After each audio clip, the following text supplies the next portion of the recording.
Why did I want to become a producer? When I was young, I was always recording. My drum corps was playing cadences, and I'd run and get my tape recorder so I could record the entire rehearsal. And then I'd come back and listen and then make notes at the next rehearsal. I could make adjustments, and I never repeated the same mistakes.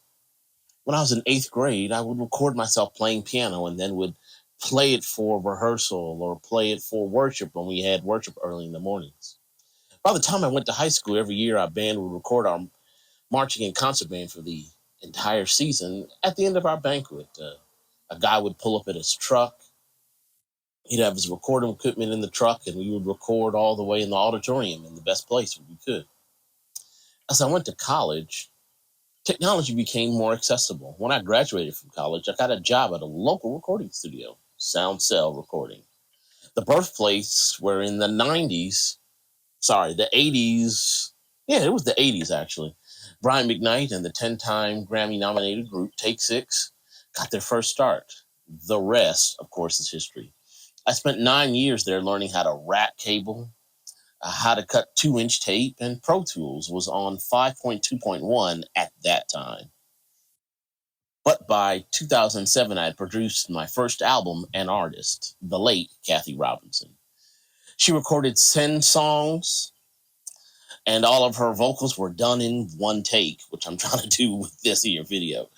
I would create the music live, and then she would sing with the band, and that was it. I had to create the magic in the moment because she wasn't coming back to recut her vocals. She said the anointing was in the take she had. She didn't want to do anything else. She left it up to me to make it happen. That's the type of artist that she was. I never played with her live at church until years later she was invited to sing at St. John AME Church downtown. We did some of her music from the album, and my group in one accord sang behind her. The service was epic. It was, we got 2 standing ovations at both services, and all we did was sang hymns. What are we saying? It Is Well. That's on her album. I'll link that album as well below in the chat. That was August. By December, she had gotten real sick. We were planning on doing a Christmas album. We never finished it because sadly she passed away a few months later. Another artist who was my golden ticket, really, was a 6-member a cappella group that needed an arranger, producer, and manager. They came to me while I was working at Sound Cell, and these boys were and still are special to my life. They're family to me to this day. We went literally around the world. They sang at the White House when President Obama was in office, and we were nominated for a Grammy in 2015 for a cappella arranging.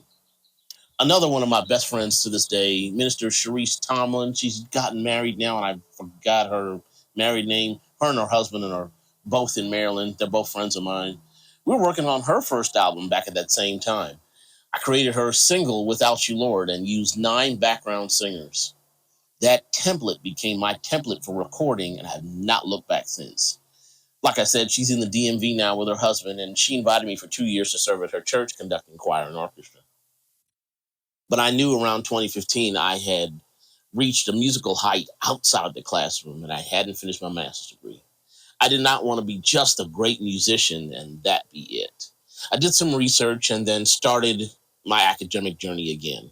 But then, as life would have it, around that same time, my parents' health was declining.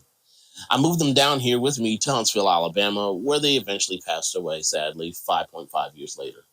It took a toll on my home life, my music life, my marriage. But you know what? I didn't give up. In June of 2022, I passed my doctoral defense in music education from Liberty University. Dr. Jerry Newman and Don Marsh were my advisor and reader. Those 2 men have changed my life for the better. My topic was Take Six, their music and their impact on music education. I'll link my dissertation in the comment sections below. Currently, my studio is in my home where I'm a beta tester for Avid and Pro Tools and Sibelius. I've been using both programs since 1999. I'm also currently working on another master's degree in worship technology from Liberty University.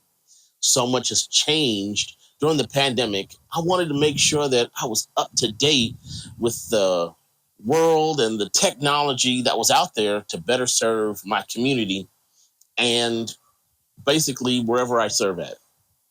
I'm also an adjunct professor at Morris Brown College, where I teach music appreciation, music theory, methods of research, analysis, marketing and merchandising, and retail, and their senior project.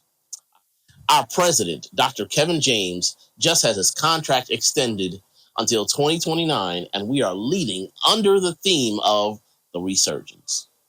On this channel, I will have some Pro Tools tutorials, some Sibelius scores that I've edited, so that you can see some of the work that I've done so that it can better help your workflow. I'm taking an idea from Colt Caparone and his channel. I'll link his channel below as well because he's done so much work to help others. I thought I would do the same.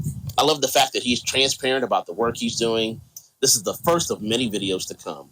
Thank you to the 8,110 subscribers on my YouTube channel organically.